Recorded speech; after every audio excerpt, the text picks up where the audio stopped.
જય હિન્દ મિત્રો। તો જે દેશમાં ભીખ માગવું એ પણ ગુનો છે। $3000 જેટલો ફાઇન છે। 736 સ્ક્વેર કિલોમીટરમાં ફેલાયેલું ગુજરાતથી અપ્રોક્સ 260 ગણું નાનું। 1960 પહેલાં જેની મોટાભાગની આબાદી જે સ્લમ વિસ્તારમાં રહેતી હતી, જેને જબરજસ્તી આઝાદી આપવામાં આવી છે, એવા આજે સિંગાપુરની વાત કરીશું, જે એક ગરીબ આઇલેન્ડમાંથી કઈ રીતે આટલું ડેવલપ કન્ટ્રી બની ગયું એના વિશે આજે વાત કરીશું। તો વિડીયોમાં તમે લાસ્ટ સુધી બન્યા રહો।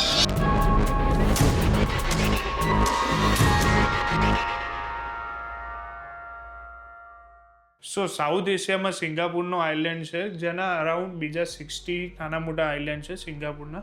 તો એની બાજુમાં સ્ટ્રેટ ઓફ મલાક્કા છે। સ્ટ્રેટ ઓફ મલાક્કાનો જે યુઝ છે એ ટ્રેડ રૂટ માટે થતો હતો સાઉથ એશિયામાં। તો એ ટ્રેડ રૂટ માટે ડચ, બ્રિટિશર આ બધા લોકો યુઝ કરતા હતા એનો।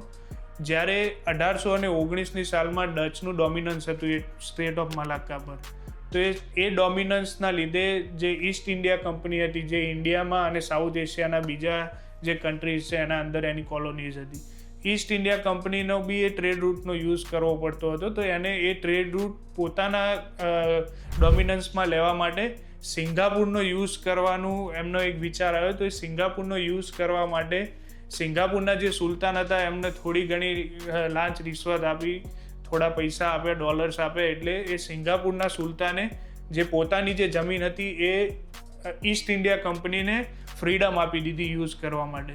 તો ઈસ્ટ ઇન્ડિયા કંપનીએ પછી સિંગાપુરમાં પોતાના ટ્રેડ માટે અને પોર્ટ ડેવલપ કરવાના ચાલુ કર્યા, ઇન્ફ્રાસ્ટ્રક્ચર જેના રિલિવન્ટ હોય ઇન્ફ્રાસ્ટ્રક્ચર ડેવલપ કરવાનું સ્ટાર્ટ કર્યું। ઈસ્ટ ઇન્ડિયા કંપનીએ જ્યારે ત્યાંથી ટ્રેડ ચાલુ કર્યો ત્યારે એમની રેવન્યુ જનરેટ થવાની સ્ટાર્ટ થઈ, જેમાં એ શિપને ડોક કરવાના, પછી લોડ અનલોડ કરવાના, આ બધા કામ એમને સિંગાપુરના પોર્ટ પરથી સ્ટાર્ટ કર્યા।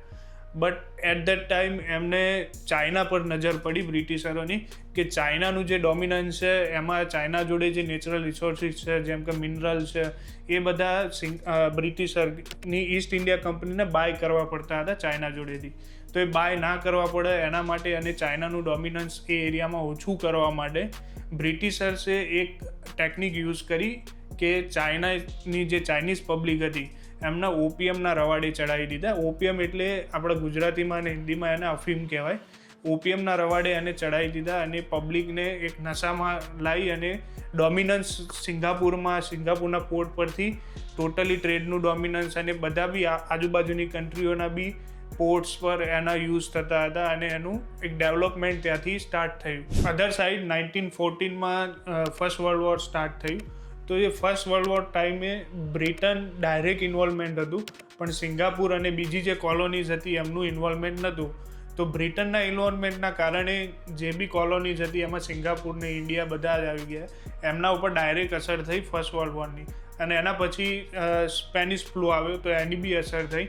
બટ જ્યારે સેકન્ડ વર્લ્ડ વોર થયું ત્યારે બ્રિટન અને જાપાન સામસામેને ઓપોઝિટ સાઈડમાં હતા। તો એ ટાઈમે જાપાને સિંગાપુરના જે રિસોર્સિસ છે, એટલે કે જે પોર્ટ છે અને ઇન્ફ્રાસ્ટ્રક્ચર જે ડેવલપ કર્યું હતું બ્રિટને, એ યુઝ કરવા માટે જાપાને સિંગાપુર પર અટેક કરી દીધો 1942માં।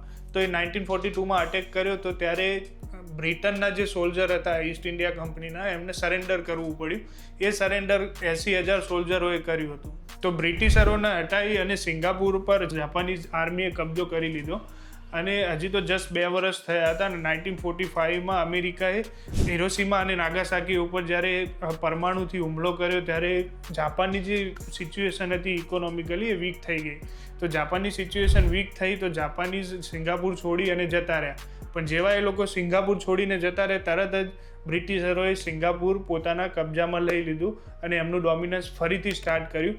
પણ જ્યારે બ્રિટિશરો ફરીથી ડોમિનન્સમાં આવ્યા ત્યારે એ લોકો નવા રિફોર્મ્સ લાવ્યા, નવા ઇમ્પ્લિમેન્ટેશન, નવા રૂલ લાવ્યા। એમને એક સેલ્ફ ગવર્મેન્ટ બનાવી સિંગાપુરની અંદર, કે જે લોકો જોડે એડમિનિસ્ટ્રેશન પાવર હોય અને થોડું ડેમોક્રેસી જેવું હોય, કે જેમાં બ્રિટિશરોએ પોતાના જોડે જે છે એ સિક્યુરિટી અને ઇન્ટરનેશનલ અફેર્સ જેવા મોટા વિભાગો રાખ્યા, અને સિંગાપુરના જે લોકલ્સ પાર્ટી હતી એમને ડેમોક્રેસી એટલે કે એડમિનિસ્ટ્રેશનના થોડા પાવર આપ્યા અને ડેમોક્રેસી પોતે ઇલેક્શન થાય। એના પછી 1959માં સિંગાપુરમાં જનરલ ઇલેક્શન થાય છે। તો એ જનરલ ઇલેક્શનમાં પીપલ્સ એક્શન પાર્ટી જે ઇલેક્શન જીતી જાય છે અને સિંગાપુરના નવા પ્રાઇમ મિનિસ્ટર બને છે, લી કુઆન યુ બને છે. તો એ લી કુઆન યુની જે લીડરશિપમાં સિંગાપુરમાં એક ડેમોક્રેસી જેવું તૈયાર થાય છે અને સિક્યુરિટી અને જે ઇન્ટરનેશનલ અફેર્સ હતા એ બ્રિટિશરના જોડે હતા. સેમ ટાઈમ પર ગુજરાતમાં પણ એક આંદોલન ચાલતું હતું. તો એ આંદોલન હતું મહાગુજરાત આંદોલન. એ મહાગુજરાત આંદોલનથી 1 મે 1960ના રોજ ઇન્દુલાલ યાજ્ઞિકની લીડરશિપમાં ગુજરાત એ બોમ્બે સ્ટેટમાંથી અલગ બની અને એક રાજ્ય બને છે. તો લી જ્યારે પ્રાઇમ મિનિસ્ટર બને છે ત્યારે એમને સિંગાપુર વિશે ઓલરેડી ખબર હોય છે કે સિંગાપુરમાં ક્રાઇમ રેટ સૌથી વધારે છે, કરપ્શન સૌથી વધારે છે, લોકો જે વર્કર છે એ બધા અફીણના નશામાં ડૂબેલા છે. એટલે કે સિચ્યુએશન એકદમ ખરાબ હતી ત્યાં આગળ. તો જે બ્રિટિશરો હતા એ બી આ પબ્લિકનો યુઝ કરતા હતા, હ્યુમિલિએટ કરતા હતા. એમને વર્કર્સને જે છે એમને કોઈ રાઇટ્સ નહીં, કોઈ વેજીસ એટલા બધા વધારે ના મળે, એમના જે બી હક હતા એ બધા. અને બધા જે વર્કર હતા એમાં બી લોકલ કમ્યુનિટી હતી, માલે કમ્યુનિટી, ઇન્ડિયન્સ હતા, ચાઇનીઝ હતા, બધા જે વર્કર હતા એ બધા અલગ અલગ રહેતા હતા પોતાની કોલોનીઝમાં. તો એમને પહેલાં તો યુનાઇટ કરવાના હતા. તો એ 1960માં એક ડિસિઝન લે છે હાઉસિંગ ડેવલપમેન્ટ બોર્ડ બનાવવાનું. તો હાઉસિંગ ડેવલપમેન્ટ બોર્ડને એક ટાર્ગેટ આપવામાં આવે છે કે મેક્સિમમ જેટલા બી ફ્લેટ્સ બને એટલા બનાવો. તો HDBએ 5 વર્ષમાં ટોટલ 50,000 ફ્લેટ બનાવ્યા. એનાથી રિઝલ્ટ એવું આવ્યું કે જેટલા બી આ કમ્યુનિટીઝ બધી અલગ રહેતી હતી એ બધી યુનાઇટ થઈ ગઈ અને બધા બી એ ફ્લેટોમાં રહેવા માંડ્યા. અને એના પછી બી 1968માં એમાં રિફોર્મ્સ આવ્યા અને સેન્ટ્રલ પ્રોવિડન્ટ ફંડ જેવી સ્કીમો આવી. બટ આનાથી એક ફાયદો એવો થયો ત્યાં આગળ કે જે અત્યારેની જે સિચ્યુએશન છે એમાં 80% પોપ્યુલેશન જે છે સિંગાપુરની એના જોડે પોતાના ઘર છે, પોતે ઓનર છે. એજ્યુકેશનમાં drop out ratio and inequality વધારે હોવાના લીધે ત્યાં આગળની જે લોકલ કમ્યુનિટીઝ હતી, જેમ કે માલે કમ્યુનિટીઝ છે તો માલે સ્કૂલમાં જાય, ચાઇનીઝ હતા તો ચાઇનીઝની સ્કૂલમાં જાય. આ જે વસ્તુ હતું જેનાથી યુનિટી નથી થતી, તો એક સ્કીમ લોન્ચ કરવામાં આવી જેનું નામ આપવામાં આવ્યું સર્વાઈવલ ડ્રીવન એજ્યુકેશન. એનો મતલબ એવો થાય કે સર્વાઈવ કરવા માટે જેટલું બી એજ્યુકેશનની જરૂર છે એટલું લેવાનું. એનું રિઝલ્ટ એવું મળ્યું કે ક્રિએટિવિટી, ક્રિટિકલ થિંકિંગ અને એક સ્કિલ ફોર્સ તૈયાર થઈ. કરપ્શન એટલું વધારે હતું કે જેને કંટ્રોલ કરવા માટે પ્રિવેન્શન ઓફ કરપ્શન એક્ટ બનાવવામાં આવે છે 1960માં. તો એ એક્ટ હેઠળ CPIBની સ્થાપના કરવામાં આવે છે. તો CPIB જે એજન્સી છે એ આવા ગુનેગારોને પકડે છે. એમાં એક જે ફાઇન હતો એ $1 લાખ ફાઇન અને 7 વર્ષની જેલની સજા, આ રીતનો એક રૂલ બનાવવામાં આવે છે. જેનાથી કરપ્શન એટલું ઓછું થઈ ગયું અને ટ્રાન્સપરન્સી એટલી વધી કે ફોરેન જે ઇન્વેસ્ટમેન્ટ હતું એ વધવા લાગ્યું. અને બીજો જે 2024નો એક રિપોર્ટ છે કરપ્શન પરસેપ્શન ઇન્ડેક્સનો, કે જેમાં સિંગાપુર 3rd નંબર પર આવે છે. તો જેનો એ એક્ટનો એટલો મોટો ફાયદો થયો કે જે સિંગાપુર છે એની જે સિચ્યુએશન છે એ ઘણી બધી બદલાઈ ગઈ કરપ્શન એક્ટના લીધે. ફોરેન ડાયરેક્ટ ઇન્વેસ્ટમેન્ટ વધારવા માટે ઇકોનોમિકલ ડેવલપમેન્ટ બોર્ડની સ્થાપના કરવામાં આવી 1961માં. તો એમાં બી ગવર્મેન્ટે અમુક ટેક લીધા, જેવા કે ટેક્સ ઇન્સેન્ટિવ, પછી ટેક્સ હોલિડેઝ, પછી વર્લ્ડ બેસ્ડ ઇન્ફ્રાસ્ટ્રક્ચર, પછી ફ્રી ટ્રેડ એગ્રીમેન્ટ કર્યા, ફ્રી ટ્રેડ પોલિસીઝ બનાવી.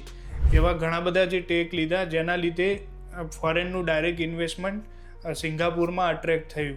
ઇન્ડસ્ટ્રીયલ ક્લસ્ટર બનાવવામાં આવે, જેમ કે પેટ્રોકેમિકલ્સ, પછી બાયોમેડિકલ સાયન્સ, પછી ઇલેક્ટ્રોનિક્સ, આવા અલગ અલગ સેક્ટરના ક્લસ્ટર બનાવવામાં આવે કે જેના લીધે બહારની જે કંપનીઓ હતી એ બધી અટ્રેક્ટ થઈ જુદા જુદા ક્લસ્ટર અને આ એક વર્લ્ડ ક્લાસ ઇન્ફ્રાસ્ટ્રક્ચરના લીધે. PM લીના આ વિઝનની જે તારીફ છે એ તો આપણા પ્રાઇમ મિનિસ્ટર નરેન્દ્ર મોદી પણ ઘણીવાર કરી ચૂક્યા છે.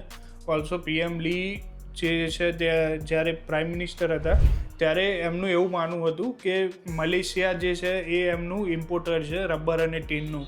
તો એ રબર અને ટીનનો જે ઇમ્પોર્ટર મલેશિયા છે, જો એ સપોર્ટ કરી દે અને મલેશિયા અને સિંગાપુર બંને મર્જ થઈ જાય તો સિંગાપુરનો ગ્રોથ વધી જાય, એવું PM લીનું પર્સનલી માનવું હતું. તો અને એ મલેશિયાના ફેવરેબલમાં હતા અને પહેલાંથી જ મલેશિયાની વાત કરીએ, મલેશિયાના ફેવરની વાત કરીએ તો 1963માં સિંગાપુર અને મલેશિયાનું મર્જર થાય છે. એ મર્જર પછી જે મલેશિયાના જે વખતના પ્રાઇમ મિનિસ્ટર હતા તો એમને એવું લાગતું હતું કે આ સિંગાપુર છે એમાં ચાઇનીઝ કમ્યુનિટીનું ડોમિનન્સ વધારે છે, ઓલ્સો કમ્યુનિસ્ટ પાર્ટીનું ડોમિનન્સ છે, એટલે ફ્યુચરમાં એવું થઈ શકે કે સિંગાપુર જે છે એ મલેશિયા પર ડોમિનન્સ કરવા લાગે અને મલેશિયા સિંગાપુરના અંડરમાં આવી જાય એવું, અને પોલિટિકલ બીજા બી કારણોના લીધે 2 વર્ષ જ એ મર્જર ચાલ્યું અને 1965માં એ મર્જર કેન્સલ થઈ ગયું અને સિંગાપુર અલગ થઈ ગયું. ત્યારબાદ તરત જ બ્રિટિશરો પણ સિંગાપુર છોડીને જતા રહે, જેમના જોડે સિક્યુરિટી અને ઇન્ટરનેશનલ અફેર્સ હતા, એ લોકો બી સિંગાપુર છોડીને જતા રહ્યા.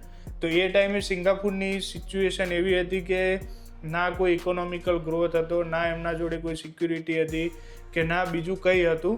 ત્યારે PM લી જ્યારે મીડિયાને સમકક્ષ આવ્યો તો એમનું એક રડી રહ્યા હોય એવો પણ એક વિડીયો છે જે મીડિયામાં આવ્યો હતો.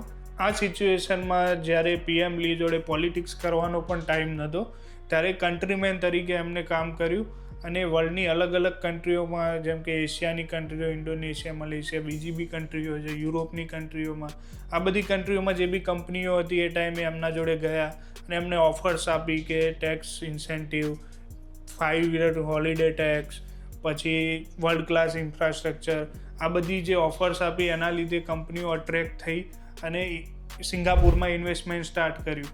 એનાથી સિંગાપુરને એટલો બેનિફિટ થયો કે જે 1960 અરાઉન્ડ $500 પર કેપિટા GDP હતી, એ GDP પર કેપિટા વધી અને $14,000 1990ની સાલમાં થઈ. એના પછી અત્યારની સિચ્યુએશન જોઈએ તો અત્યારે પર કેપિટા GDP $1 લાખ આસપાસ છે. એનો મતલબ સીધો એવો જ થાય કે 10માંથી 7 વ્યક્તિઓ ત્યાં આગળ અમીર છે, જેમના જોડે એક લેવલ કરતાં વધારે પૈસા છે. ગુજરાતમાં 1960માં મહાગુજરાત આંદોલનના લીધે ગુજરાત એક અલગ સ્ટેટ બન્યું બોમ્બે સ્ટેટમાંથી, કે જેની લીડરશિપ ઇન્દુલાલ યાજ્ઞિકે કરી હતી. તો એ લીડરશિપના લીધે ગુજરાતને એક નવા ચીફ મિનિસ્ટર બન્યા. જે પહેલા ચીફ મિનિસ્ટર હતા એ જીવરાજ મહેતા હતા. જીવરાજ મહેતા જ્યારે ચીફ મિનિસ્ટર બન્યા ત્યારે એમના શાસનકાળમાં 1962માં GIDCની સ્થાપના થઈ અને GIDC અને ઓલ્સો એમનું જે કોન્ટ્રીબ્યુશન હતું એ મેડિકલ એજ્યુકેશનમાં પણ હતું. એના પછી 1998 સુધી 13 જેટલા ચીફ મિનિસ્ટર ગુજરાતમાં બદલાયા અને 14મા નંબરના જે ચીફ મિનિસ્ટર હતા એ શ્રી નરેન્દ્ર મોદી હતા. ત્યાર સુધી ડેરી કોઓપરેશન, પછી 1963માં થયેલા પંચાયતી રાજમાં રિફોર્મ્સ, એના પછી અમૂલ જેવી કંપનીઓ, 1991માં ઇન્વેસ્ટમેન્ટ રિલેટેડ પોલિસીસ, રૂરલમાં જે GBનું ઇલેક્ટ્રિફિકેશન હતું એને ફેલાયું, આ બધા કામ જે હતા એ ઓલરેડી એ ફેઝમાં થઈ રહ્યા હતા. 2001માં જ્યારે નરેન્દ્ર મોદી ચીફ મિનિસ્ટર બન્યા ત્યારે 2003માં ફોરેન ઇન્વેસ્ટમેન્ટ લાવવા માટે વાઇબ્રન્ટ ગુજરાત સમિટ, એના પછી જ્યોતિગ્રામ યોજના, સુજલામ સુફલામ જેવી યોજનાઓ કે જેમાં નર્મદાનું જે પાઇપલાઇનથી વોટર બધી જગ્યાએ ડિસ્ટ્રીબ્યુટ કરવામાં આવ્યું, એના પછી રિન્યુએબલ એનર્જીની પોલિસીસ, એના પછી E-ગવર્નન્સ, આ બધું ઘણી બધી પોલિસીસ, કૃષિ મહોત્સવ એ પણ લાવવામાં આવી. પણ એનાથી એના કન્ક્લુઝનમાં જે ઇમ્પ્લિમેન્ટેશન હોય એમાં લોકોને શું ફાયદો થયો, એનાથી પબ્લિકને શું મળ્યું? પબ્લિકને મળ્યું 1 days for policies and 29 days for politics. વિકાસ એટલો બધો થઈ ગયો કે અરવલ્લીના પર્વત પરથી પોકારે છે. ઇઝ ઓફ ડુઈંગ બિઝનેસના બદલે ઇઝ ઓફ એપ્રુવલની જરૂર હતી, જે સિંગાપુરે કરીને બતાવ્યું કે સિંગલ વિન્ડો સોલ્યુશન. હવે જેમ તમે મારી જોડે જોડાવા માટે 1 ક્લિકની જરૂર પડે, એ જ રીતે કોઈ બિઝનેસ સ્ટાર્ટ કરવા માટે આંટ્રપ્રિન્યોરને સિંગલ વિન્ડો સોલ્યુશન આપવાની જરૂર હતી કે જેના લીધે એનો બિઝનેસ તરત જ સ્ટાર્ટ થઈ જાય. અત્યારની જે સિચ્યુએશન છે એમાં ડોક્યુમેન્ટેશનમાં બહુ લાંબો સમય નીકળી જાય છે. પોતાના લાડકવાયા અને માનીતા લોકોને કોન્ટ્રાક્ટ આપવા એ તો એક પેટર્ન થઈ ગઈ છે, પરંતુ એના સિવાય કરપ્શન બી એટલું છે જેના વિશે તમે જાણો છો, રોજ ન્યૂઝમાં આવતું હોય છે. માફિયા રાજ, ઇનલીગલ માઇનિંગ, ઓલ્સો અનએમ્પ્લોયમેન્ટ બી વધારે છે, જેથી કરીને 1.5 લાખ સ્ટુડન્ટ જે દર વર્ષે ગુજરાત છોડી રહ્યા છે. અને એના સિવાય એ જે ડેટા છે એ સ્ટુડન્ટનો છે, એના સિવાય વર્ક પરમિટ અને ઇનલીગલ જવાવાળા બી લોકો હશે. સાયબર ક્રાઇમના રોજના 155 કેસ નોંધાય છે ગુજરાતમાં, એની કમ્પ્લેન આવે છે. આ બધું જોતા પછી એવું લાગે છે કે પબ્લિકને શું મળ્યું છે. મારા ડેટામાં કંઈક કરેક્શન હોઈ શકે પણ ઇન્ટેન્શનમાં નહીં. એટલે મળીએ નેક્સ્ટ વિડીયોમાં. ત્યાર સુધી જય હિન્દ.